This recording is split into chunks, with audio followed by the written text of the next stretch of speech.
Hey guys, welcome back to the YouTube channel. My name is Masood. In today's video, we're going to be talking about how to actually obtain the deposit needed to acquire your first property. And of course, this does depend on if you're buying with a mortgage or not.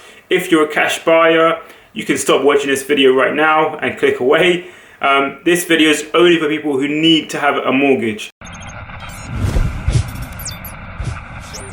How much to save for a deposit will depend on the spec of the property that you're looking to go after. So how luxurious is it? What's the size of the property and what's the actual location? Is it sort of a semi-detached four-bed house in the most affluent area of the city?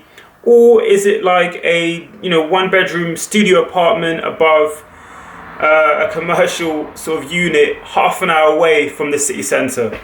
So two different sort of ball games we're talking about there, and it's important to really understand what it is that you're looking to go after, just so you can actually consider how much of a deposit you actually need to obtain for that property. So have a goal, have a sort of target that you want to aim for, and then you can sort of work backwards. How should we actually obtain this deposit? So there are various ways of actually saving for a deposit. This is personally what I did. I managed to put away some money from my job and just doing other sort of side hustle things on the side that I was doing. Every month, putting some money away, and then gradually over time, that sort of accumulated, and it was enough for me to put down on a house. I'd imagine a lot of people do similar sort of things. So really it just comes down to managing your budget. You can actually have family members, immediate family members contribute to your deposit. So if you have any family members who have any extra cash, you can definitely give them a go and ask them if they can sort of be helpful and contribute to your first house. Now at this point, I bet you're probably wondering, okay Masood, how much specifically do I actually need to put down as a deposit on my house? Well, to answer your question, that's a really good one. If you're buying with a mortgage, you will have to be putting down a percentage of the value of your house.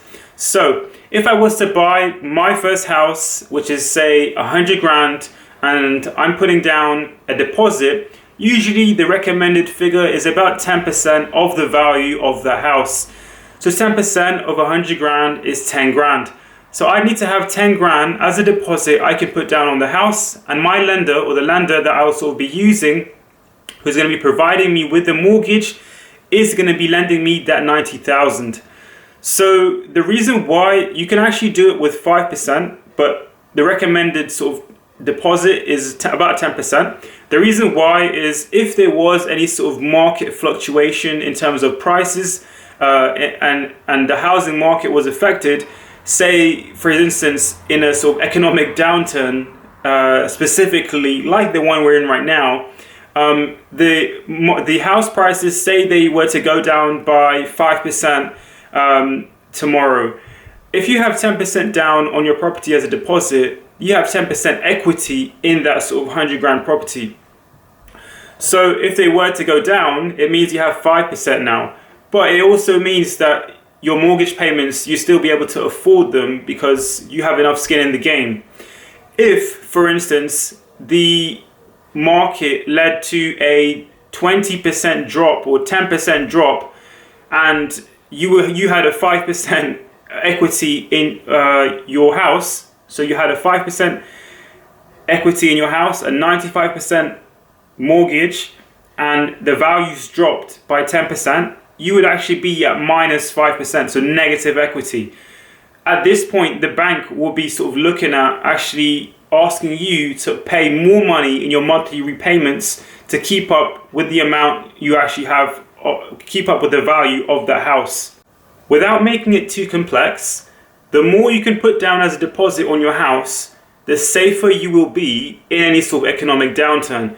And actually, the better it is for you, because the less you will have to pay in monthly repayments on that mortgage. The reason why is because you actually need to sort of take out less money on the mortgage. And the lender is not as sort of is not exposed to as much risk. Alright guys, that was my video. In terms of actually obtaining a deposit overall, I'd say it really comes down to how well you're able to save money, because usually people don't have 20, 30, 40, 50, 60 grand lying around in their bank account.